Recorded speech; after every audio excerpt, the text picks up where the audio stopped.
मेरे प्यारे विद्यार्थियों, कैसे हैं आप सभी। सुबह की 4 बज गई है, मुझे लगता है नींद पूरी हो गई होगी, उठ गए होंगे, क्योंकि पेपर है तो उठना तो है ही है।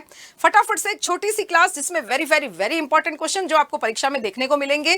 कुछ क्वेश्चन कल की शाम वाली क्लास में मैंने करवा दिए हैं, वो देख लेना, और कुछ क्वेश्चन जो अभी करवा रही हूँ, उम्मीद करते हैं उसमें से क्वेश्चन UQ छपेंगे।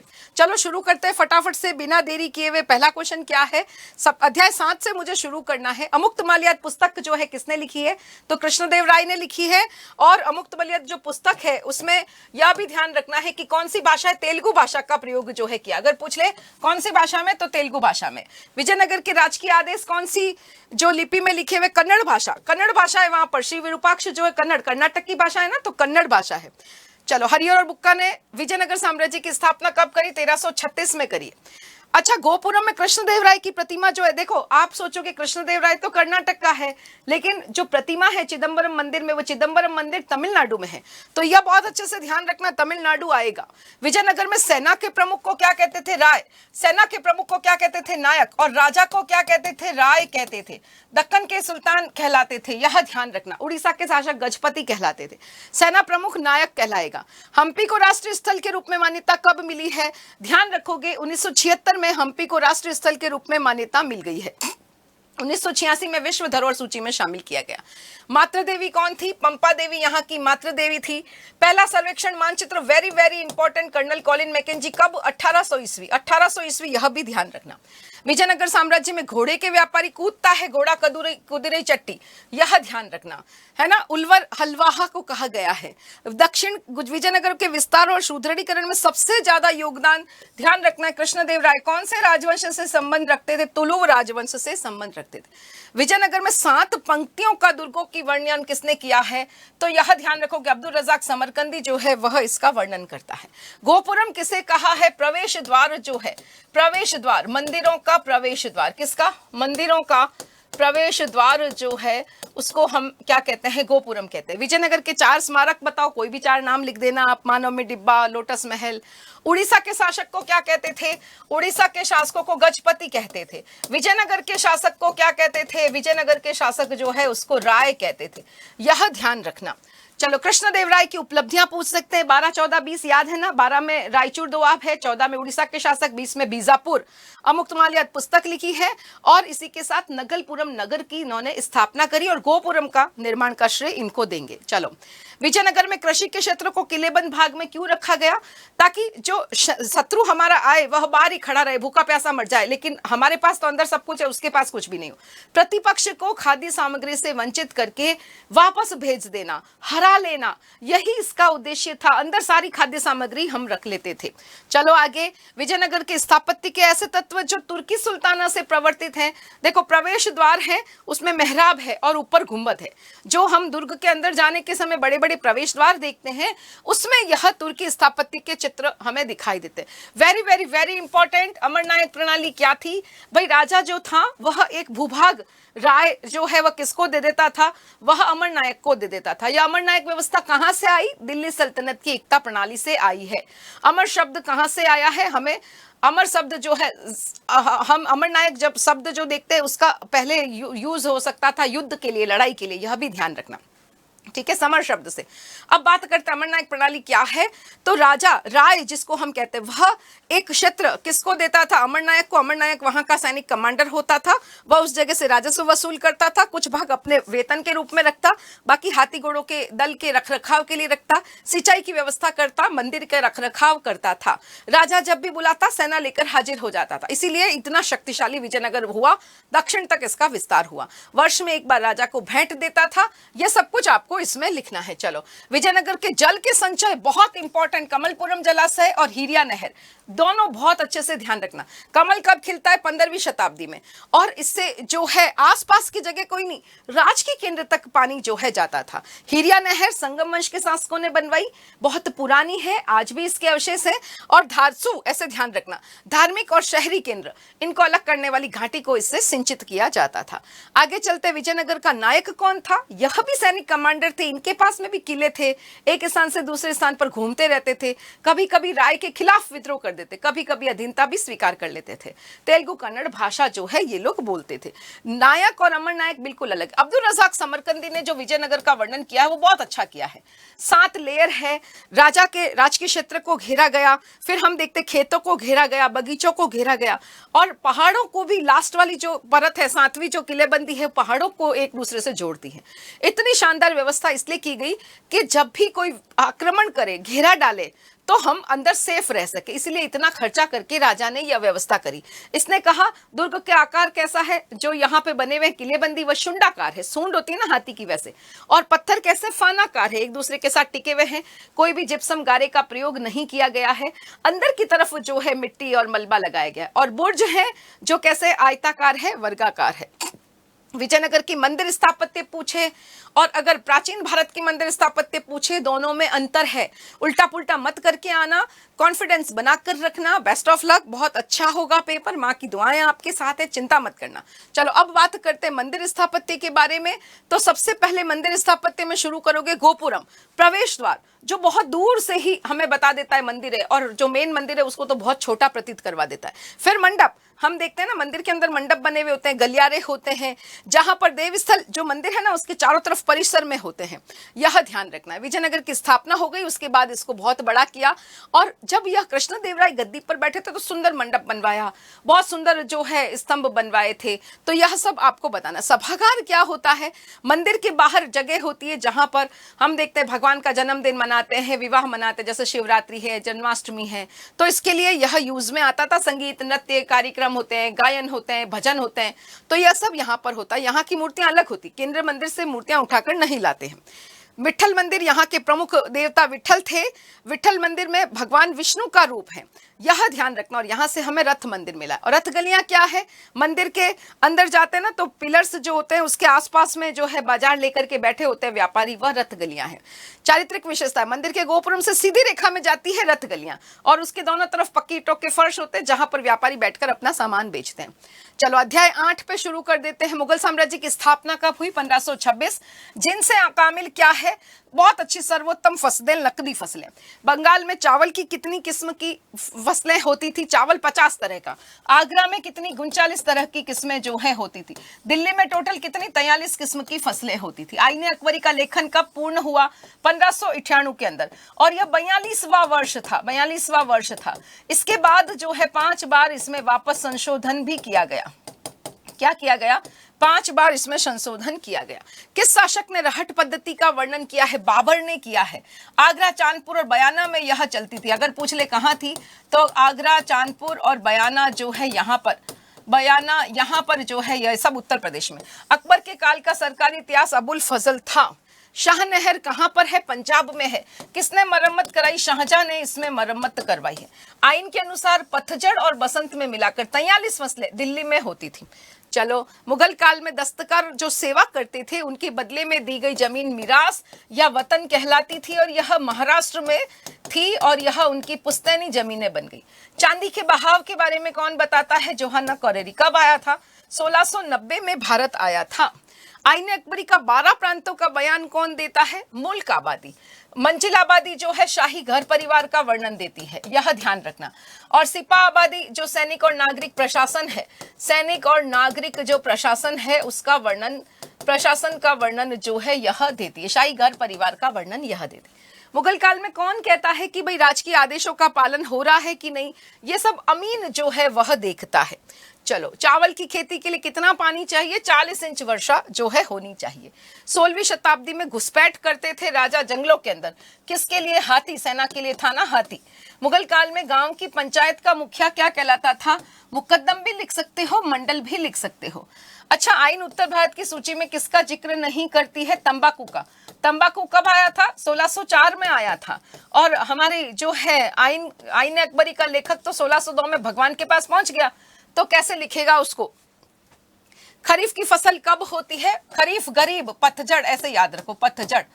अब भारत में अफ्रीका और स्पेन के रास्ते क्या आया था, मक्का जो है अफ्रीका और स्पेन के रास्ते से आया था। 17वीं शताब्दी में राजपूत होने का दावा किसने किया था, वृंदावन का गौरव समुदाय है उसके द्वारा किया गया था। मुगल काल में मुद्रा की फेरबदल करने वाला क्या कहलाता था? सर्राफ कहलाता था। अच्छा, बदमाशों को शरण देने वाला अड्डा क्या कहलाता था? मवास कहलाता था। यह ध्यान रखना। मुगल काल में प्रांतों का प्रशासनिक प्रमंडल परगना था। परगना, यह ध्यान रखना।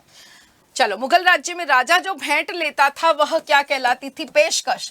ऐसे पूछ ले पेशकश क्या है, तो ध्यान रखना मुगल राज्य के द्वारा ली जाने वाली भेंट। अकबरनामा को कितनी जिल्दें हैं? 3 जिल्दें हैं। और दफ्तर पूछ ले या भाग पूछ ले तो कितने भाग लिखोगे? 5 भाग लिख देना। मुगल काल में भू राजस्व के इंतजाम के कितने चरण थे? 2 चरण थे। कौन कौन से थे? पहला था जमा, दूसरा था हासिल। Very very very repeated question. चलो आगे। मुगल काल में पाही काश्त किसे कहा गया? ऐसे किसान जो अपने खेतों पे काम करते, खुद काश्त, और दूसरों की जमीन ठेके पर लेकर काम करते, वह पाई काश्त कहलाते थे। पोलज, परती, चचर, भंजर, 4 प्रकार की भूमि। इसमें क्वेश्चन बार बार पूछ रहे, एक के बाद एक वर्ष पर खेती करो पोलज, कुछ समय छोड़ दो परोती, 3 या 4 वर्ष छोड़ो चचर, और 5 या उससे ज्यादा छोड़ दो तो वह भूमि बंजर कहलाती थी। और इसी के साथ साथ अगर पूछ ले भू राजस्व व्यवस्था तो लिख लोगे क्या? अगर पूछ ले भू राजस्व व्यवस्थाएं बताओ, नहीं, राजस्व वसूली की व्यवस्थाएं बताओ। राजस्व वसूली, मुगल काल में राजस्व वसूली कैसे होती थी तो क्या बताओगे? सबसे पहला आपको बताना है कणकूट पद्धति, अंदाज के आधार पर जो है लगान वसूल किया जाता था। दूसरा बटाई या भावली पद्धति, सभी पक्ष मिलकर के देखते थे फसल काटने के बाद और फिर अपना अपना हिस्सा। फिर खेत बट्टाई, बीज बोने के बाद ही खेत को बांट लेते थे और इसको खेत बट्टा ही कहते थे। और लौंग बट्टाई, फसल के ढेर बना दिए फिर सब अपने अपने हिस्से ले जाते थे। यह ध्यान रखना। और एक चीज यहाँ पर यह भी ध्यान रखना, औरंगजेब ने 1665 में भूमि की नाप करवाई थी। किसने? औरंगजेब ने भी कह दिया था कि भूमि को नापो, कितने खेतीहर लोग हैं यह पता लगाओ। तो यह एक तो भूमि का वर्गीकरण और राजस्व वसूल नकद या जेन्स, तो उसमें आपको वह लिख देना जो अभी मैंने आपको लिखवाया। चलो, मुगल काल में महिलाओं की भूमिका, बहुत अच्छा क्वेश्चन है, बहुत बढ़िया क्वेश्चन है। महिलाएं खेत में, पुरुष हल चला दिया तो महिलाएं बुआई कर देगी, कटाई कर देगी, दाना निकाल देगी, है ना, इस सुहाई कर देगी, महिलाएं करती थी। फिर व्यापारियों के लिए भी काम करती थी, जैसे कि व्यापार किसका होता था? बर्तन वगैरह बनते थे तो मिट्टी साफ करना, गूंदना, वस्त्र की कताई करना, बुनाई करना, ये सब काम भी महिलाएं करती। सबसे इंपॉर्टेंट था बच्चा पैदा करना, इसलिए महिलाओं को बहुत इंपॉर्टेंट। कौन से 2 ऐसे सिस्टम थे जो महिला समाज में यहाँ पर प्रचलित हुए जो नॉर्मल में नहीं थे?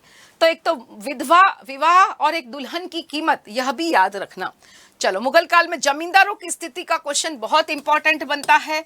जमींदार, यह आप पॉइंट्स में लिखना। सबसे पहले जमींदार क्या थे? जमीन के मालिक थे, बहुत सारी जमीनें इनके हाथ में थी, इसलिए स्थिति बहुत अच्छी थी।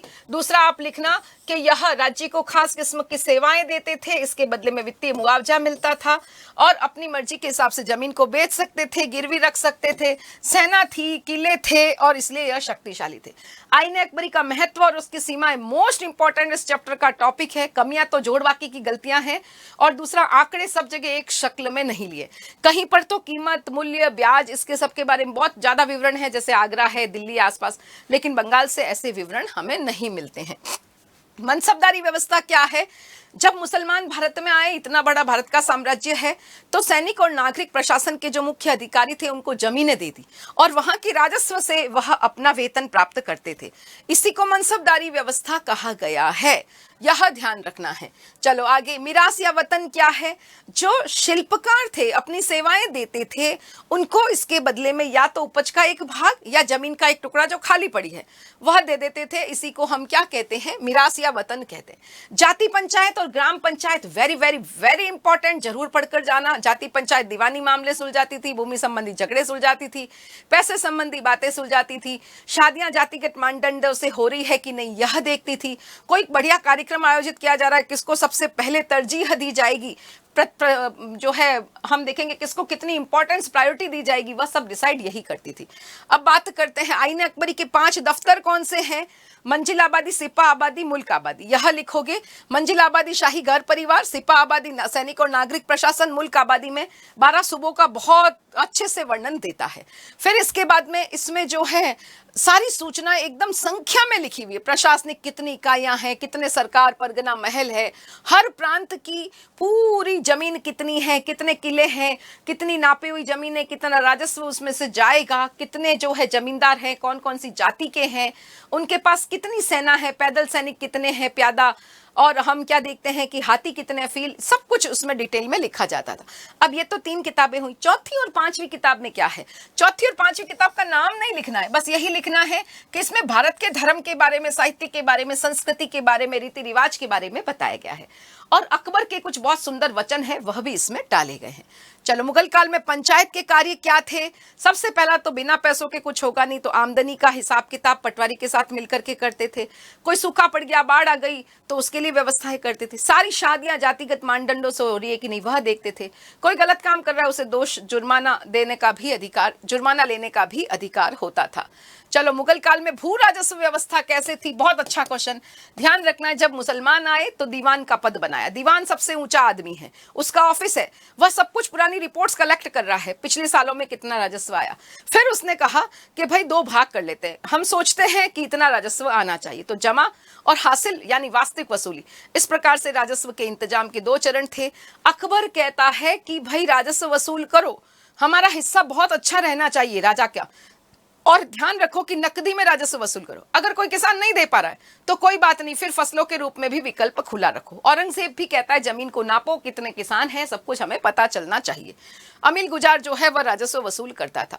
मुगल काल में ग्रामीण समुदाय पर ध्यान, क्वेश्चन आ सकता है। 3 घटक है, क्या है? एक तो खेतीहर किसान है, एक हमारा गांव के जो किसान है सारे, एक गांव की पंचायत है, और एक गांव का मुखिया मुकद्दम। इन तीनों पर आपको 2-2 लाइन जो है लिख के आनी है। ग्राम पंचायत का गठन कैसे होता था? बहुत अच्छा क्वेश्चन। देखो, हर एक जाति के लोग इसमें होते थे, संपत्ति वाले लोग होते थे, बुजुर्ग होते थे, जिनके पास अपनी संपत्ति के पुश्तैनी अधिकार हुआ करते थे, वह यहाँ पर होते थे। फिर वो लोग अपनी सहमति से एक व्यक्ति को चूज करते थे, वह मुखिया होता था। उसके बाद में यह ध्यान रखना, जमींदार से भी उसकी सहमति ले लेते थे। वह मुखिया तभी तक रह सकता है जब तक कि गांव वाले, उसमें जो बुजुर्ग हैं, उसमें विश्वास रखे। तो बस यही आपको लिखना है। चलो, अब 17वीं शताब्दी में अलग अलग फसलें आई। कौन कौन सी फसलें आई? बहुत अच्छा क्वेश्चन। मक्का आया, आलू, टमाटर, मिर्ची आई, और अनानास और पपीता, ये सारे के सारे नई दुनिया यानी अमेरिका से आए थे। चलो, अब अध्याय नंबर 9 ले लेते हैं। बंगाल में स्थायी बंद हुआ 1793। इसका जनक कौन है? कॉर्नवालिस है। बहुत इंपॉर्टेंट क्वेश्चन, इसका जनक कौन है? इसका जनक जो है हमारा कॉर्नवालिस है। राजमहल की पहाड़ियों की यात्रा कब करता है बुकानन? 1810-11 में करता है। संथाल विद्रोह कब हुआ? 55-56 में, जिसका नेता सिद्धू कानू था। दक्कन दंगा कहाँ हुआ? पूना के अंदर सुप्पा गांव में दक्कन दंगा हुआ। तंबाकू पर प्रतिबंध किसने लगाया? जहांगीर ने लगाया। सबसे पहले किसने देखा? सबसे पहले जो है, सबसे पहले 1604 में अकबर ने इसको देखा था। परिसीमन कानून 1859 में जो है लगाया गया था। जमींदार राजस्व इकट्ठा करने वाला अधिकारी, जमींदार के साथ जो चलता था वह अमला था। गांव में शक्तिशाली कौन थे? अलग अलग क्वेश्चन पूछते, जोतदार कौन थे, जमींदार कौन थे, बरगादार कौन थे, अधियार कौन थे, यह ध्यान रखना। 5वीं रिपोर्ट कब प्रस्तुत की गई? 1813 में, और इसमें 1002 पेज थे, 800 से ज्यादा परिशिष्ट थे। अमेरिकी स्वतंत्रता संग्राम में भाग लेने वाला कमांडर कौन है, जो स्थायी बंदोबस्त व्यवस्था का जनक है? लॉर्ड वेलेजली का शल्य चिकित्सक कौन था? बुकानन था। भागलपुर का कलेक्टर कौन था? अगस्टस क्लीवलैंड था। पहाड़िया लोगों के जीवन का प्रतीक क्या था? कुदाल। और संथालों का जीवन का प्रतीक कौन था? हल।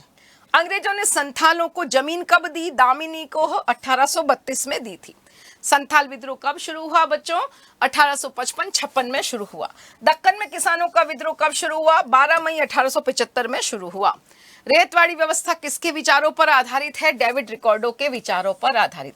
बंबई दक्कन के अंदर देहाती इलाकों में 1832-34 में भयंकर अकाल पड़ा, जिसमें आधी तो जनसंख्या और 1/3 पशुधन जो है वो मौत के ग्रास में चली गई थी। बंबई दक्कन में लागू की गई जो राजस्व व्यवस्था है वह क्या कहलाती है? बंबई दक्कन में जो लागू की गई है वह राजस्व व्यवस्था रेतवाड़ी व्यवस्था कहलाती। कब लागू की गई थी? 1820 के दशक में। 1820 के दशक में कितने सालों के लिए चलती थी? 30 वर्ष के लिए चलती। रेतवाड़ी व्यवस्था। बंगाल की दीवानी कब प्राप्त की गई? 1765 में ईस्ट इंडिया कंपनी को बंगाल की दीवानी मिल गई। कपास आपूर्ति संघ की स्थापना कब हुई बच्चों? 1857 में। और मैनचेस्टर कॉटन कंपनी की स्थापना कब हुई? 1859 में। दक्कन दंगा रिपोर्ट कब प्रस्तुत की गई? 1878 में। दक्कन दंगा कब हुआ? तो 1875 में हुआ था। दक्कन दंगा में जो दंगा हुआ उसमें किसे उत्तरदायी बताया गया? कि भाई जिसने साहूकार थे, जो ऋणदाता थे और किसान, ऋणदाता और किसान, किसानों ने उनसे ऋण लिया और किसानों ने दंगा कर दिया, यही कहा। अंग्रेजों ने भारत के विभिन्न भागों में कौन सी भू राजस्व व्यवस्था लगाई? तो बंगाल में तो लगाई इस्तमरारी, इस्तमरारी जो है बंगाल में। और दूसरी कौन सी है भाई? रेतवाड़ी। वह कहां पर है? रेतवाड़ी बंबई दक्कन में। रेतवाड़ी जो है बंबई दक्कन में, रेतवाड़ी बंबई दक्कन, यह ध्यान रखना। चलो, दक्कन में विद्रोह क्यों हुआ था? तो एक तरफ तो इसका सबसे मेन कारण तो भू राजस्व ही था, जो बहुत ज्यादा बढ़ा दिया। 1820 में लागू किया और कहा 30 साल बाद उसको हम सर्वे करेंगे। तो 30 साल कब हुए? 50 में हुए। 1850 में कह दिया इसको 50% से 100% तक हम बढ़ाते हैं। अब बेचारा किसान इतना पैसा कहां से देगा? अब किसान कहां पर गए? साहूकारों के पास गए, ऋण की मांग करी। किसानों को साहूकारों ने ऋण तो नहीं दिया, और ऊपर से क्या गलतियां करी साहूकारों ने? एक तो ब्याज बहुत ज्यादा लिया, जो प्रथागत मानक थे उनका भी उल्लंघन कर दिया। मूलधन पर जो मूलधन से ज्यादा ब्याज जो है वह ले लिया, तो यह भी एक बहुत बुरा किया। फिर बेचारा किसान जो पैसे लौटा देता तो वो भी झूठ जाली आंकड़े भर दिए जाते थे। किसान बेचारा अपनी फसल बेचता, वो बहुत कम पैसों में खरीद लेते थे। आखिर किसानों को गुस्सा आया कि ये जो लिखा हुआ है कि ये उधार इसको ही जला दो, और इसीलिए बैया जला दी गई और इसीलिए दंगा जो है हुआ था। चलो, संथाल विद्रोह के क्या कारण थे? बेचारे संथाल बहुत खुश थे, दामिनी को में आकर उन्हें शांति मिल गई, लेकिन उन्होंने देखा जिस जमीन को उन्होंने अपना मांगा वहां पर सरकार बहुत ज्यादा टैक्स ले रही है, साहूकार बहुत ज्यादा ब्याज ले रहा है, और जमींदार कह रहा है जमीन तो मेरी है। तो फिर हमें क्या मिला? कुछ भी नहीं, और इसीलिए विद्रोह जो है हुआ था। चलो, रेतवाड़ी व्यवस्था और इस्तमरारी दोनों समझ लो, अंतर वंतर अपने आप लिखते रहना। रेतवाड़ी व्यवस्था के अंदर क्या करते थे? किसानों के साथ समझौता करते थे। बंबई दक्कन में लागू की गई, 1820 के दशक में लागू की गई। सबसे पहले भूमि का सर्वे किया जाता था, फिर उसके बाद में औसत आय का अनुमान लगा लेते, भाई इतनी औसत उपज जरूर होगी, ठीक है। फिर हर किसान की अलग अलग होगी, हमने तो औसत सोची। अब किसान का पर्सनली भी उससे पता करते, किसान की क्षमता का आकलन करते, उसके अनुसार सरकार और किसान दोनों का अनुपात निश्चित कर दिया जाता था, और 30 साल बाद इसका वापस सर्वे किया जाता था। यह रेतवाड़ी व्यवस्था है। जबकि इस्तमरारी बंदोबस्त व्यवस्था स्थायी बंदोबस्त व्यवस्था थी, 1793 में बंगाल में लागू की गई। इसमें सूर्यास्त कानून था कि भाई निश्चित तिथि तक निश्चित राशि आपको देनी है, अगर नहीं दी, सूर्यास्त हो गया, आप पैसा नहीं ला सके, तो आपकी जमीन नीलाम कर दी जाएगी। यह रेतवाड़ी, यह जो है इस्तमरारी बंदोबस्त व्यवस्था थी। चलो, गांव में ये क्वेश्चन हर बार पूछ रहे हैं। पिछली बार पूछा जोतदार और रेत में क्या अंतर है, इस बार पूछ सकते जोतदार शक्तिशाली कैसे थे। देखो, जोतदार जो है वह गांव में होता था, बहुत बड़ी जमीन का मालिक होता था, लोगों को पैसा उधार देता था, तो साहूकार का कारोबार पर भी उसका नियंत्रण था। जोतदार किसानों को अपने यहाँ पर काम देता था, श्रमिक के रूप में, मजदूर के रूप में, तो सारे उसकी तरफ रहते थे। जैसे ही जमींदार टैक्स लेने आता, जोतदार कहता मत दो, लेट कर दो, ताकि वो जमीन नीलाम हो जाए जमींदार की और वह हम ले लें, और जोतदार ज्यादा ताकतवर बन जाते थे। तो यही इसमें पूछा है, तो आपको बताना है, यह गांव वासियों पर सीधे नियंत्रण रखता था। उन्हें जमींदार जब आता तो उसके कर्तव्यों का पालन करवाने में बाधा डालते, अपने पक्ष में एकजुट करते और राजस्व भुगतान में जानबूझकर देरी करवा देते। यह ध्यान रखना है। संथाल और पहाड़िया लोगों के बीच में जो लड़ाई थी, हल और कुदाल की लड़ाई थी, काफी बार क्वेश्चन जो है यह पूछा हुआ है।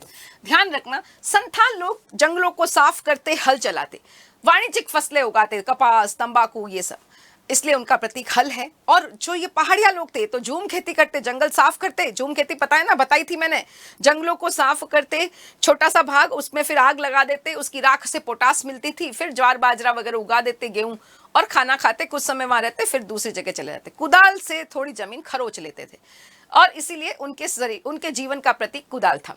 लेकिन जैसे जैसे संथाल बढ़ते चले गए और वो पहाड़िया लोग थे, उन्हें और पहाड़ों के भीतर ढालों में जाने के लिए मजबूर कर दिया। तो पहाड़िया लोग दुखी हो गए, क्योंकि वो तो स्वतंत्र रूप से घूमते रहते थे।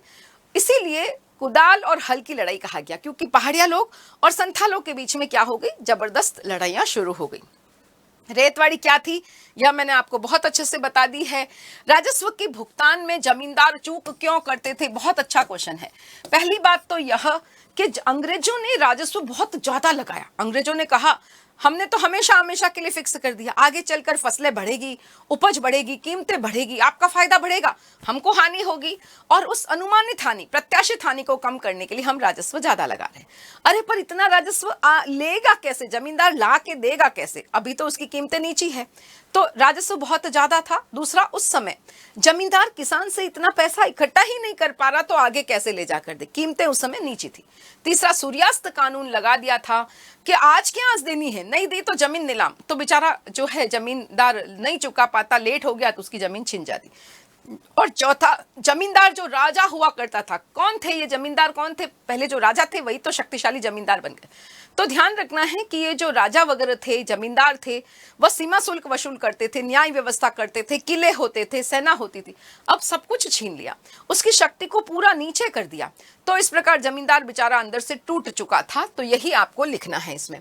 पांचवी report very very very important. पांचवी रिपोर्ट क्या थी, ईस्ट इंडिया कंपनी के जो क्रियाकलाप हैं, प्रशासनिक व्यवस्थाएं हैं, उसके ऊपर यह रिपोर्ट लिखी गई थी। प्रवर समिति नियुक्त की गई थी, उसने यह रिपोर्ट तैयार की थी। 1813 में इंग्लैंड में ब्रिटिश संसद में प्रस्तुत की गई। ठीक है, इसमें 1002 पेज से 800 से ज्यादा परिशिष्ट थे। अब इसमें है क्या, तो अलग अलग जिला के जिले कलेक्टर की रिपोर्टें हैं, जमींदारों की अर्जियां हैं, रेत की अर्जियां हैं, और राजस्व संबंधित सांख्यिक आंकड़ों की तालिकाएं हैं। अलग अलग जिले के कलेक्टर्स की रिपोर्ट है, और बंगाल, बंबई, मद्रास की न्यायिक रिपोर्टें भी यहां पर हमें मिलती है। कंपनी ने जमींदारों की शक्ति को कैसे नियंत्रित करा, ये अभी बता दिया। वो जो न्याय करते थे, सीमा शुल्क वसूल करते थे, उनका जो कचहरी न्यायालय होते थे, वो सब हटा दिए। अब तो कलेक्टर आ गया और वही सब कुछ कर रहा है।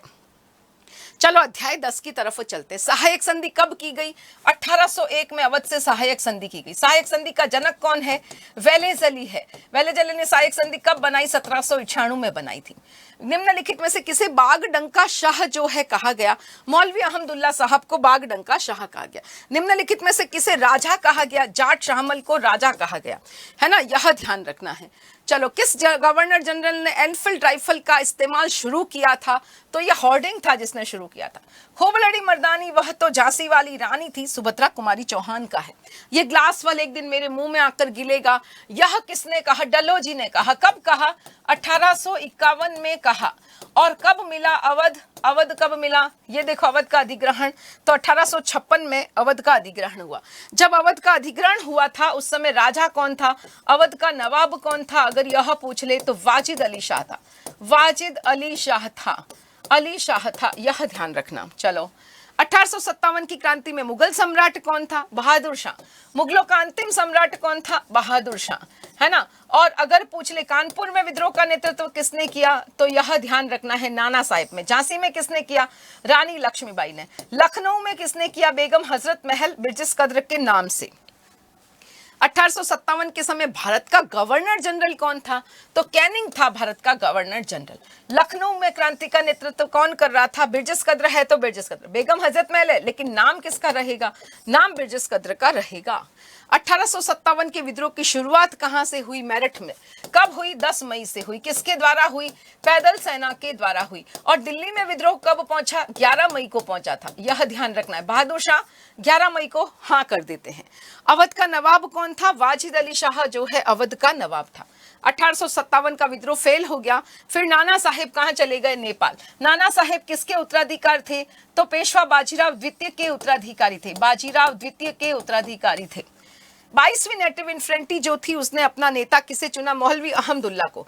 और किसे पराजित कर दिया, ध्यान रखना है, हेनरी लॉरेंस की सेना जो है उसको चिन्हाट की लड़ाई में इन्होंने पराजित कर दिया था। चलो, प्लासी का युद्ध कब हुआ, 23 जून 1757 को। 100 वर्ष पूरे हो चुके थे इसको, 1857 के समय। सती प्रथा को अवैध किसने घोषित करा है, लॉर्ड विलियम बेंटिक जो है वह सती प्रथा को अवैध घोषित करता है 1829 में। गवर्नर जनरल का प्रतिनिधि क्या कहलाता है, वह रेजिडेंट कहलाता है। और भारत में जो अंग्रेजों का ईस्ट इंडिया कंपनी का सबसे प्रमुख आदमी कौन था भारत में, वह वायसराय था। सहायक संधि कब तैयार की थी? 1798 में वेलेजली ने सहायक संधि तैयार करी। किस राज्य में अंग्रेजों का सबसे ज्यादा जो है विरोध हुआ? अवध में। यह ग्लास फल एक दिन हमारे मुंह में आकर गिरेगा, यह डलहौजी ने कहा था। सहायक संधि बहुत अच्छा question, very very very important question, यह ध्यान रखोगे। सहायक संधि जो है वह किसके द्वारा बनाई गई? वेलेजली ने। और इसने क्या कहा? इसने कहा हम आपकी आंतरिक और बाहरी दोनों चुनौतियों से रक्षा करेंगे, लेकिन शर्त यह रहेगी आपके राज्य के अंदर एक अंग्रेजी सेना की टुकड़ी रहेगी और उसके रखरखाव की व्यवस्था, खर्चा पानी आपको देना पड़ेगा। ना तो आप किसी से संधि करोगे ना आप युद्ध करोगे, पहले हमसे अनुमति आपको लेनी होगी। 1857 में हिंदू मुस्लिम एकता के लिए क्या प्रयास किए गए? बहादुर शाह के नाम से घोषणाएं की गई, है ना। उर्दू में, हिंदी में, सभी भाषाओं में अपील जारी की गई, सब लोग एक हो जाओ, याद करो उस अतीत को जब हम कितने अच्छे से सब मिलकर के रहते थे। और यह कहा गया ये धर्म युद्ध है, महावीर की भी दुआई दी गई, पीर की भी दुआई दी गई, और हम सब मिलकर के क्या करेंगे? अंग्रेजों के खिलाफ युद्ध करेंगे। 100 साल पूरा हो गया है, भविष्यवाणी आ गई है, यस आप सब जो है आजाद हो जाओगे। तो इस प्रकार से हिंदू मुसलमान का नफा नुकसान बराबर बता करके यह घोषणाएं की गई। भारतीय सैनिकों में असंतोष क्यों था? चर्बी वाले कारतूस है, छुट्टियां नहीं मिलती थी, व्यवहार बहुत खराब था, गाली गलौज करते थे, इसलिए नाराज थे। इसके अलावा जो है आटे में गाय और सुअर की चर्बी मिलने की जो है वह भी खबर आ रही थी, इसलिए भी सैनिक नाराज थे। और इसी के साथ साथ बंगाल आर्मी के जो सैनिक थे वो अवध से आए हुए थे और अवध में उनके साथ खराब व्यवहार होता तो भी ये लोग नाराज होते थे। और यह जो है आटे में गाय और सुअर की हड्डियों का चूरा मिलावा होना, यह भी अफवाहें फैल रही थी।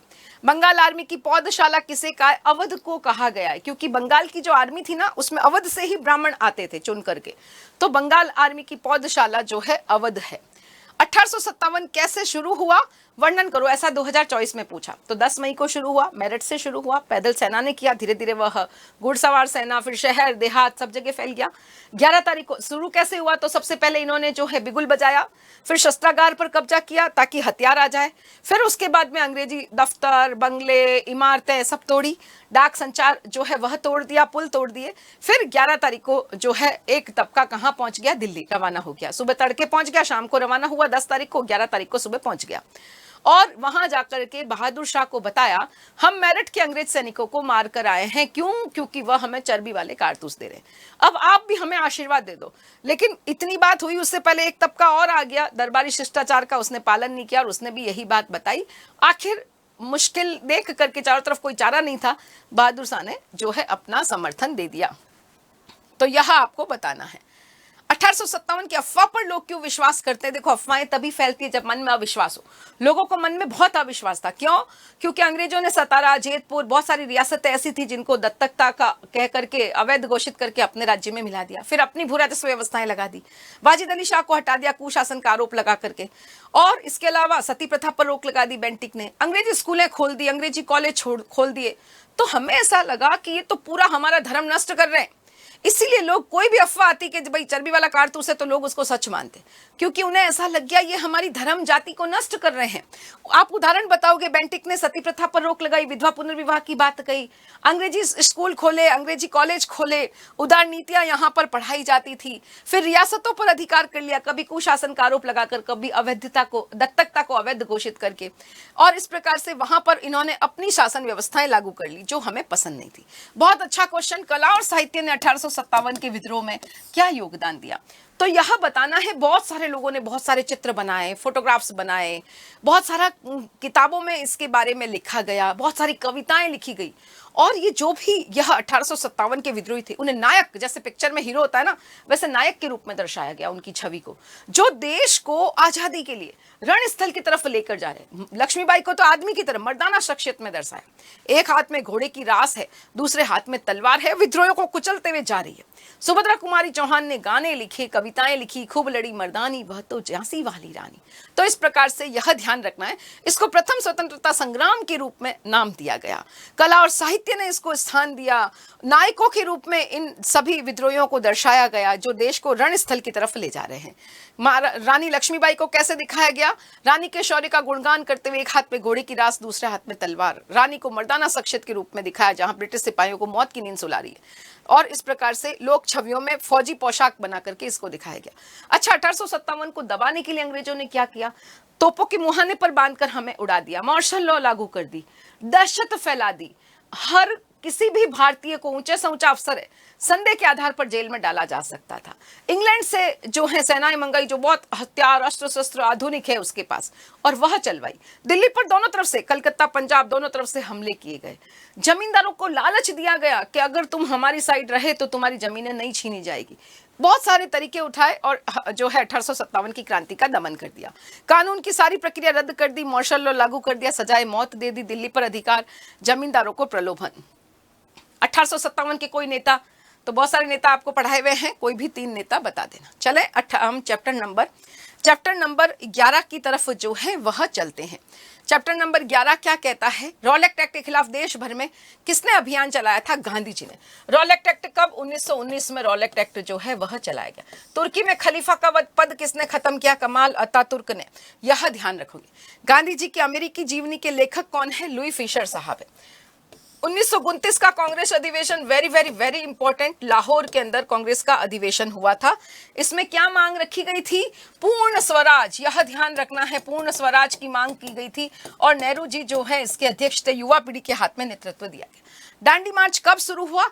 12 मार्च 1930 को, और समाप्त कब हुआ? 6 अप्रैल 1930 को। कहां से शुरू हुआ? यह साबरमती से शुरू किया था। और कहां पर पहुंचे थे ये लोग दांडी पहुंचे थे। कितना समय लगा अगर पूछ ले? 3 सप्ताह जो है इसका समय लगा था।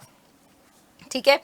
प्रत्यक्ष कार्यवाही दिवस कब घोषणा की गई? 16 अगस्त को की गई। किसने की है? मुस्लिम लीग ने।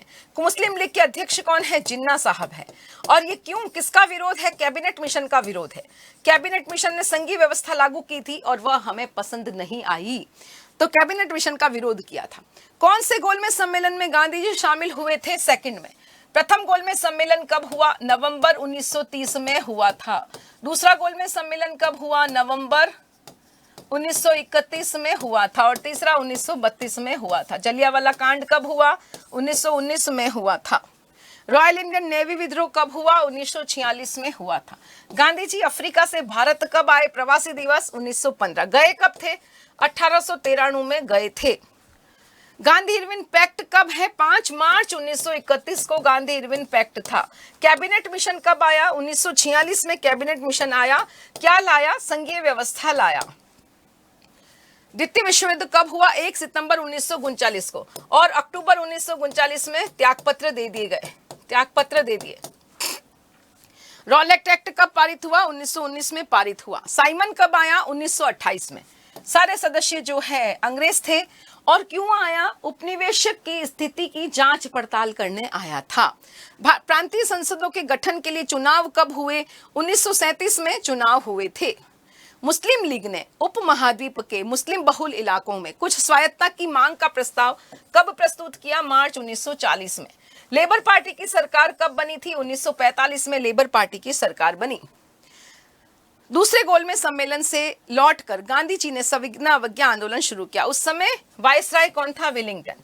नमक सत्याग्रह के समय वायसराय कौन था? इरविन। यह ध्यान रखोगे। दूसरा गोलमेज सम्मेलन कब हुआ? दूसरा गोलमेज सम्मेलन लंदन में आयोजित किया गया था। गोपाल कृष्ण गोखले ने क्या कहा? गोपाल कृष्ण गोखले ने कहा, गांधी जी 1 साल पूरे भारत का दौरा करो, यहाँ की जमीन, यहाँ के लोग, भूमि की व्यवस्था, इन सबको समझो। सेकंड गोलमेज सम्मेलन में कोई नतीजा क्यों नहीं निकला? सब लड़ेंगे तो नतीजा कैसे निकलेगा? अंबेडकर साहब कह रहे हैं निचली जातियों का प्रतिनिधित्व कांग्रेस नहीं करती। राजे रजवाड़े कह रहे हैं हमारे यहाँ कांग्रेस का कोई महत्व नहीं है। मुस्लिम लीग कह रही मुस्लिम अल्पसंख्यक के लिए कांग्रेस कुछ नहीं करती। गांधी जी कह रहे हैं कि कांग्रेस पूरे भारत का प्रतिनिधित्व करती। तो इसीलिए यह नतीजे पर नहीं पहुंचा।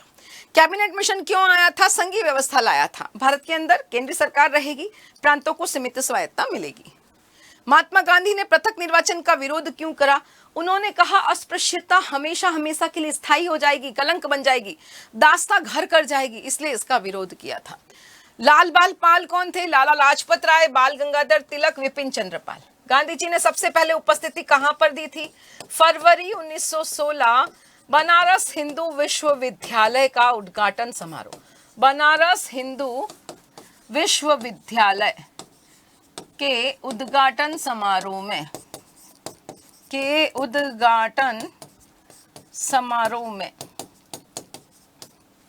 चलो आगे। खिलाफत आंदोलन का नेतृत्व किसने किया? मोहम्मद अली और शौकत अली। मोहम्मद अली और शौकत अली शौकत अली, यह ध्यान रखना। किसके साथ गांधी जी राष्ट्रवाद की स्थायी पहचान बन गए? चरखा और गांधी राष्ट्रवाद की स्थायी पहचान बन गए थे। दांडी यात्रा कब खत्म होती है? 12 मार्च को शुरू हुई, 6 अप्रैल जो है 1930 को दांडी यात्रा खत्म होती है। गांधी इरविन समझौता क्या था? सविनय अवज्ञा आंदोलन रोक देंगे, कैदियों को रिहा कर देंगे और तटीय इलाकों में नमक बनाने की आजादी मिल जाएगी। दूसरा गोलमेज सम्मेलन कब हुआ? तो यह ध्यान रखना है, नवंबर 1931। कहां पर हुआ? लंदन। क्रिप्स मिशन असफल क्यों रहा? यह ध्यान रखना है, गांधी जी ने कहा वायसराय की कार्यकारिणी में, वायसराय की कार्यकारिणी में एक भारतीय सदस्य रक्षा सदस्य के रूप में, भारतीय सदस्य रक्षा सदस्य के रूप में नियुक्त करने की शर्त न मानने के कारण यह असफल रहा। यह ध्यान रखोगे। वायसराय की कार्यकारिणी में गांधी जी ने कहा कि भाई मानो, लेकिन क्रिप्स मिशन ने नहीं माना। तो यह ध्यान रखना है, क्रिप्स मिशन क्यों असफल रहा? क्योंकि क्रिप्स ने इस बात को स्वीकार नहीं किया। प्रथम स्वतंत्रता दिवस कब मनाया गया? 26 जनवरी 1930 को मनाया गया। 26 जनवरी 1930 को मनाया। 1935 के एक्ट से क्या मिला? हमें वयस्क सीमित मताधिकार मिला और 11 प्रांतों में हमारी कांग्रेस की सरकारें आई। पृथक निर्वाचन पर अंबेडकर ने कहा, क्या कहा? अंबेडकर ने कहा अगर कोई ऐसा वर्ग है जिसको अपने जीवन को चलाने के लिए भी कोई काम करने की आजादी नहीं है तो वह हमारा वर्ग है। कोड़ियों की तरह भारतीयों ने, स्वर्ण हिंदुओं ने इन्हें जो है अलग रखा, ना तो कोई काम कर सकते हैं, कोई भी रास्ता ही नहीं खुला रखा हमारे लिए, हमारा साथ बहुत खराब व्यवहार किया गया। अगर ऐसा कोई वर्ग है जिसको 2 वक्त की रोटी के लिए भी निर्भरता है हिंदुओं पर, तो वह हमारा वर्ग है। समाज ने आजीविका का कोई साधन ही नहीं छोड़ा, सारी संभावनाओं को बंद कर दिया। आज आवश्यकता है, उन्हें पृथक निर्वाचन देना ही चाहिए। पृथक निर्वाचन के बारे में गांधी जी ने क्या कहा? पृथक निर्वाचन से वो जो दास्ता है वह स्थायी रूप ले लेगी, अस्पृश्य हमेशा अस्पृश्य रह जाएंगे और ये कलंक का भाव जो है वह स्थायी हो जाएगा।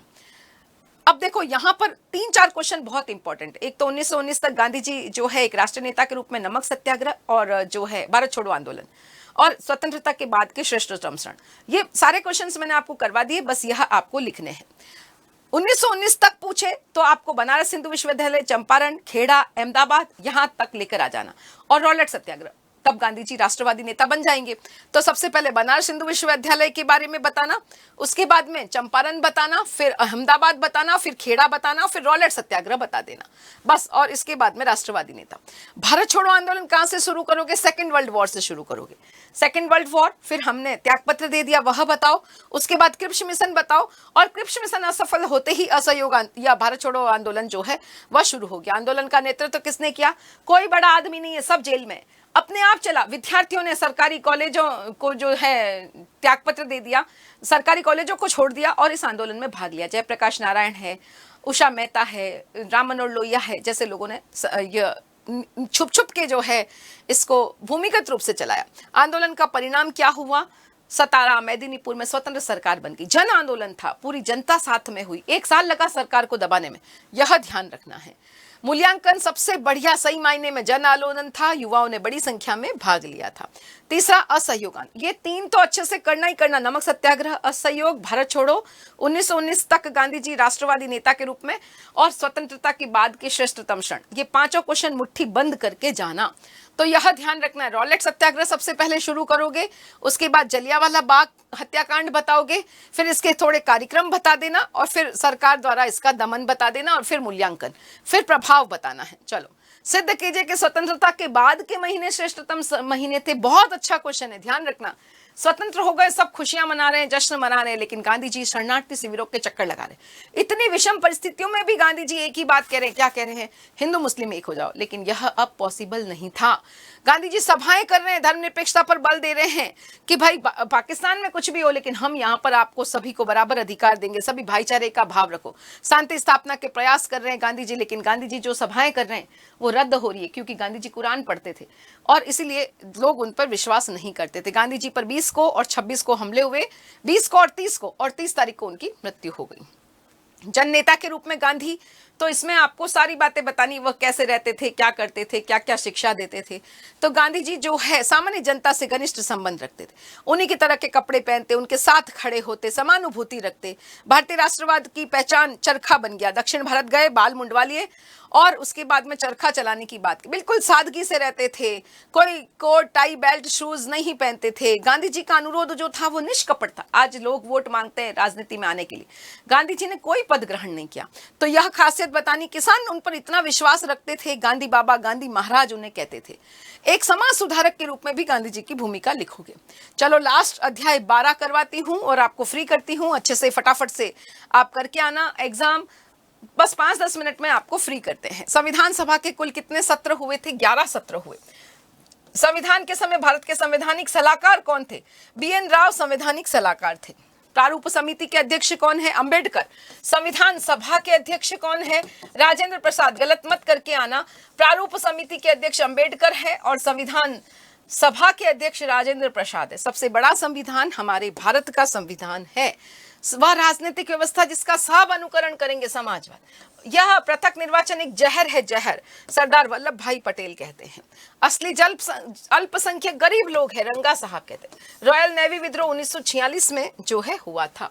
एक निर्णायक प्रस्ताव, उद्देश्य प्रस्ताव जवाहरलाल नेहरू जी ने 13 दिसंबर को रखा था। संविधान के योजनाकार कौन थे? SN मुखर्जी जो है वह योजनाकार थे। अंग्रेज तो चले गए लेकिन जाते जाते शरारत का बीज बो गए। किसने कहा? पटेल साहब। अच्छा, कितनी सूचियां थी विषय? 3 सूचियां जो है संविधान सभा में बनाई गई। कौन सा अनुच्छेद कहता है कि गवर्नर की सिफारिश पर केंद्र सरकार को राज्य सरकार की सारी शक्तियां अपने हाथ में लेने का अधिकार है? 356। ये सीधा सीधा पूछ सकते हैं अति लघु के अंदर। धार्मिक स्वतंत्रता का अधिकार देखो, समानता और स्वतंत्रता 14 यह बताना, फिर 25 से 28 तक जो है धार्मिक स्वतंत्रता और सांस्कृतिक 29-30 यह आ जाएगा। अस्पृश्यता के उन्मूलन के लिए क्या किया? तो यह ध्यान रखना, मंदिरों के द्वार खोल दिए, अस्पृश्यता का उन्मूलन कर दिया और निचली जातियों के लिए जो पद है वो रिजर्व कर दिए। भारत के संविधान में अनुच्छेद 356 में क्या कहा है? संविधान की प्रस्तावना क्या थी? सभी को न्याय मिले, समानता मिले, स्वतंत्रता मिले, अल्पसंख्यकों को भी रक्षात्मक प्रावधान दिए गए। भाषा पर क्या बहस हुई? तो जो है भाषा पर गांधी जी के विचार बताना, उसके बाद धुलेकर साहब के विचार बताना और उसके बाद में जो है भाषा समिति के सुझाव इसमें लिख देना, यह ध्यान रखना। फिर संविधान सभा में पृथक निर्वाचिका के बारे में विचार, सरदार वल्लभ भाई पटेल इसके बिल्कुल खिलाफ थे। उन्होंने कहा कोई देश ऐसा नहीं है जहां पर स्वतंत्रता के बाद पृथक निर्वाचन हो। तो यह पटेल साहब के विचार लिखना कि अंग्रेज तो चले गए, शरारत के बीज बो गए, यह विष के समान है, राष्ट्र के टुकड़े कर दिए और हमें इसको छोड़ देना चाहिए। धुलेकर साहब ने क्या कहा? धुलेकर साहब ने कहा अंग्रेजों ने संरक्षण के नाम पर एक गेम खेला था, खेल खेला, तुम्हें बहला दिया, अब तो कोई फुसलाने वाला नहीं, अब छोड़ दो। गोविंद वल्लभ पंत ने कहा कि सांस्कृतिक रूप से हम आपको अलग अलग मान्यता दे सकते हैं, लेकिन हम देश को, पूरे लोगों को नागरिक के रूप में देखना चाहते हैं। खंडित निष्ठा के लिए यहाँ पर कोई जगह ही नहीं है। तो यह विचार आपको तीनों के लिखने हैं, है ना। और यह पृथक विराचन का विरोध क्यों हो रहा था यह बताना। संविधान सभा के ऐसे 2 महत्वपूर्ण लक्षण बताओ जिस पर सहमति थी। तो हमारे यहाँ पर मताधिकार जो है सभी को दिए गए थे शुरू से ही, ऐसा नहीं था महिला को दिए बाद में, पुरुष को बाद में, ऐसा नहीं था। वहाँ बाकी दूसरे देशों में, बड़े बड़े देशों में पहले पढ़े लिखे लोगों को मिले, पैसे वालों को मिले, पुरुषों को मिले, फिर श्रमिकों को मिले। हमारे यहाँ शुरू से ही सभी को वयस्क मताधिकार दिया गया था और धर्मनिरपेक्षता पर बल दिया गया। संविधान में क्या धर्मनिरपेक्ष शब्द था? नहीं था, लेकिन कुछ ऐसे अनुच्छेद थे। कौन से अनुच्छेद है? देखो यहाँ पर स्वतंत्रता धार्मिक 25 से 28, सांस्कृतिक और शैक्षणिक 29-30, समानता 14-16, इससे जो है हमको अधिकार दिए गए थे, भेदभाव नहीं किया गया। संविधान के कुछ सदस्य जो है वो मजबूत केंद्र चाहते थे। कौन कौन से सदस्य? अंबेडकर, बालकृष्ण शर्मा और जो है गोपाल कृष्ण, ये 3 सदस्य आपको नाम याद रखना। अंबेडकर साहब कहते हैं 1935 से भी मजबूत। फिर उसके बाद में गोपाल स्वामी अय्यर कहते हैं केंद्र मजबूत ज्यादा से ज्यादा हो। और बालकृष्ण शर्मा की 4 बातें, ताकि देश के हित में योजना बने, आर्थिक संसाधन जुटा सके, उचित शासन व्यवस्था हो, विदेशी आक्रमण से रक्षा हो सके। यह आपको यहाँ पर लिखना है। चलो, केंद्र को शक्तिशाली बनाने का प्रयास जो है संवर्ती सूची के द्वारा भी किया गया। संविधान सभा से पहले उथल पुथल का समय था, कैसे? तो आपको बताना है कि 1942 में इतना बड़ा आंदोलन था, वह भी अभी भी हम सबको याद है, भारत छोड़ो आंदोलन। सुभाष चंद्र बोस विदेशी सहायता के लिए गए हुए थे, यह भी सबको याद है। फिर 1946 में रॉयल नेवी विद्रोह हुआ, बहुत बड़ा विद्रोह हुआ, बड़े लेवल पर। 16 अगस्त 1946 प्रत्यक्ष कार्यवाही दिवस हो रहा है। तो पूरा देश में उथल पुथल चल रही है, और जो कांग्रेस से लीग है उसके बीच में खाई बढ़ती चली जा रही है। किसान मजदूर बहुत ज्यादा जो है सब तकलीफ में है। तो यह उथल पुथल का दौर आपको बताना है। आजादी के बाद में भी देखो, कलकत्ता की हिंसा तो हो गई, लेकिन आजादी के बाद भी देश विभाजित हो चुका है। लोग इधर से उधर जा रहे हैं, बहुत सारे मुसलमान पाकिस्तान की तरफ जा रहे हैं और हिंदू जो है भारत की तरफ आ रहे हैं। इसके अलावा देसी रियासतें वह अपनी आजादी का सपना देख रही है। तो ये सारी समस्याएं हमें जो है दिखाई देती है। लास्ट में मानचित्र देख लो, फर्स्ट चैप्टर बहुत इंपॉर्टेंट है, यह जरूर ध्यान रखना। हड़प्पा, मोहनजोदड़ो, चन्नूदड़ो, सुत्के गैंडोर, ये सारे पाकिस्तान में। धोलावीरा, लोथल, रंगपुर, नागेश्वर, ये सारे गुजरात में। बनावली, राखी गड्डी हरियाणा में। तो इससे आप इजीली भर सकोगे। अब देखो, इस मैप में आप आराम से भर सकते हो। राखी गड्डी ये रहा हरियाणा में, है ना, बनावली ये रहा, हड़प्पा ये पाकिस्तान की तरफ, मोहनजोदड़ो नीचे, हड़प्पा ऊपर है, और उसके नीचे कोट दीजिए, और उसके नीचे चन्नूदड़ो। धोलावीरा ऊपर लिखना, लोथल ये रहा, और नागेश्वर यह रहा। सेकंड चैप्टर में यह आपको ऐसे भी पूछ रहे हैं, कुरु कहाँ है, शूरसेन कहाँ है, तक्षशिला कहाँ है। तो यह भी आपको ध्यान रखना है कि काशी उत्तर प्रदेश में, मल्ल उत्तर प्रदेश में, कौशल उत्तर प्रदेश में, पांचाल उत्तर प्रदेश, ज्यादातर सब उत्तर प्रदेश है। अंग आते ही बिहार, मगध आते ही बिहार। मत्स्य जनपद भी पूछा हुआ है तो राजस्थान, कुरु आए तो हरियाणा, अवंती आए तो मध्य प्रदेश, ऐसे ध्यान रख लेना, है ना। अब चलते हैं, यह देखो, यह भी मैप आपकी बुक में बहुत इंपॉर्टेंट, इसमें देखो, इसमें भर पाओगे। देखो मेरठ कहाँ है, सबसे ऊपर मेरठ, उसके नीचे मथुरा, इधर ही आगरा है, इधर ही फतेहपुर सीकरी है।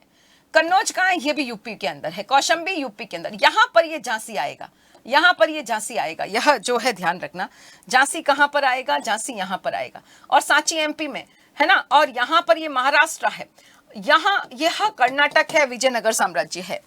चलो, विचारक विश्वास इमारत में क्या पूछेंगे, महात्मा बुद्ध का जन्म, ये देखो नेपाल में, लुम्बिनी में। और यह सारनाथ कहाँ पर है, यह देखो यूपी के अंदर है ना। और भरूच कहाँ है, ये एमपी के अंदर है। सांची कहाँ है, ये एमपी के अंदर है। बोध गया बिहार में है। कुशीनगर ये यूपी के अंदर है। अजंता कहाँ है, महाराष्ट्र में। नासिक कहाँ है, ये रहा। और इसी के साथ अमरावती आंध्र प्रदेश, अमरावती जो है आंध्र प्रदेश, ध्यान रखना। अब यहाँ पर दिल्ली भी पूछ रहे हैं काफी बार, दिल्ली ये रहा। जहां पर इंद्रप्रस्थ पूछे तब भी यहीं पर आपको बताना है।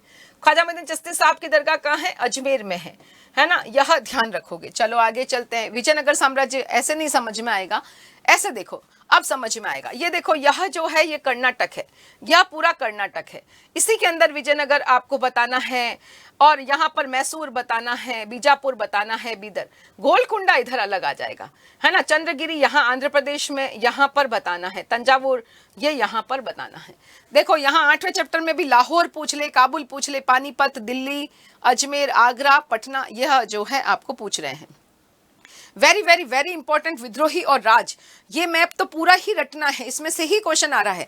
इसमें से काफी बार औरंगाबाद पूछा है, जो महाराष्ट्र में है, पूना महाराष्ट्र में, बंबई महाराष्ट्र में, सूरत गुजरात में पढ़ेगा, यह ध्यान रखो। इलाहाबाद यूपी में, बनारस, अवध, लखनऊ, ये सारे पूछे हुए हैं। दिल्ली यह भी पूछा हुआ है, बिहार, पटना, उड़ीसा, कलकत्ता, इसमें सारे के सारे, मद्रास, ये सारे के सारे जो हैं आपके एग्जाम में पूछे हुए हैं, सारे के सारे, है ना। और यह भी यूं क्यों छपा है, यूं क्यों छपता है। देखो, यह अलीगढ़ यूपी के अंदर, अजमेर राजस्थान में, ग्वालियर एमपी में, झांसी जो है वह यूपी की तरफ जो है हमें पड़ता है। अब जबलपुर कहाँ है, एमपी के अंदर है। औरंगाबाद ये महाराष्ट्र में, Azamgarh UP, Banaras UP, Allahabad UP, Lucknow, Kanpur सब यूपी, आगरा, मेरठ ये सब यूपी में जाएंगे।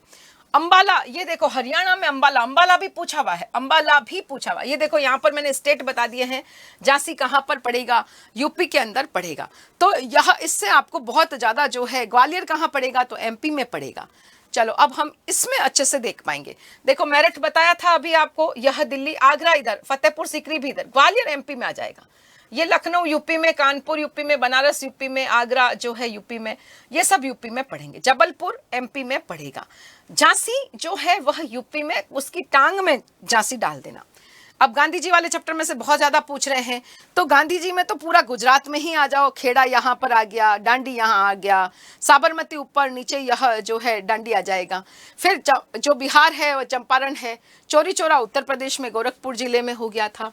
फिर अब देखो कुछ और स्थान यहाँ पर बता रही हूँ, मित्ताथल जो है हरियाणा, अवध यूपी, चौरी चौरा यूपी, अमरावती और अरे यह मेरठ नहीं है, यह जो है मेरठ नहीं है, मेरठ तो यहाँ पर है, मेरठ जो है वह यहाँ पर आएगा, यह ध्यान रखना है। यहाँ पर ये मैसूर है, मैसूर जो है वह कर्नाटक की तरफ पड़ता है, यह ध्यान रखना। मानचित्र में ऐतिहासिक स्थल बताओ, ग्वालियर कहाँ है, यह एमपी में, सारनाथ कहाँ है, यूपी में, सूरत गुजरात में, नागपुर महाराष्ट्र में, मॉस्की यह यहाँ पर आएगा। चलो और क्या पूछा, गुजरात, कलकत्ता, झांसी, बनारस। देखो कलकत्ता यह रहा, वेस्ट बंगाल, झांसी ये रहा इसकी टांग में, बनारस यूपी में, दिल्ली ऊपर, गुजरात ये रहा। चलो आगे चलते हैं।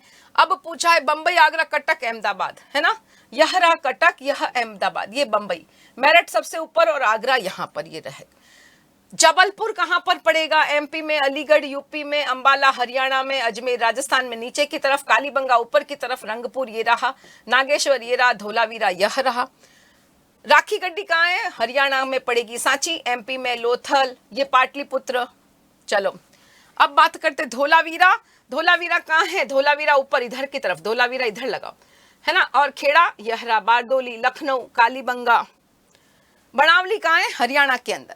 सहारनपुर कहाँ है, देखो यह सहारनपुर उधर ऊपर यूपी की तरफ, कुशीनगर यह रहा यूपी में, भरूच एमपी में आ जाना, अजंता महाराष्ट्र में आ जाना। कौशल कहाँ पर रहेगा, यूपी में, औरंगाबाद, नासिक, विजयनगर, मांडा ऊपर की तरफ आ जाएगा। तो यह कुछ मानचित्र है। इंद्रप्रस्थ भी पूछा हुआ है, इंद्रप्रस्थ वही है जो दिल्ली है, मथुरा ऊपर की तरफ, मेरठ उससे भी ऊपर है, चंपारण हरियाणा में, हैदराबाद नीचे की तरफ। तो यह जो है कुछ क्वेश्चंस थे जो मैंने आपको करवाए। बेस्ट ऑफ लक, फटाफट से एग्जाम देकर आना, मुझे बताना कैसा रहा पेपर। उम्मीद करती हूँ पेपर बहुत अच्छा जाएगा, फुल कॉन्फिडेंस से करना, डरना नहीं। एक दो क्वेश्चन नहीं भी आ रहे हो तो भी कॉन्फिडेंस मत छोड़ना। Best of luck, best of luck, best of luck.